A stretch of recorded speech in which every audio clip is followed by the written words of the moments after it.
Let's explore the phrase, keep your head above water today, I'm just trying to keep my head above water, so. which is used to describe managing to survive or stay afloat, especially in tough situations. When someone is struggling with money but manages to meet their basic needs, they can say they are trying to keep their head above water.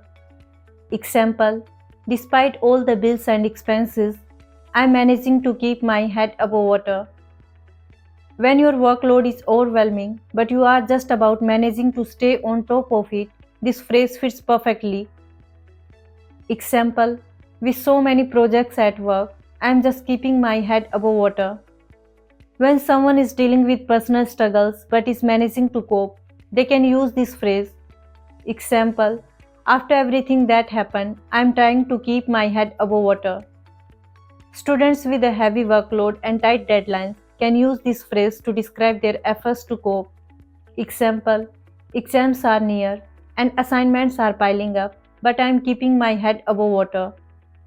The phrase keep your head above water is an encouraging reminder to keep going. Even when times are tough, use it to describe resilience and determination in your daily life.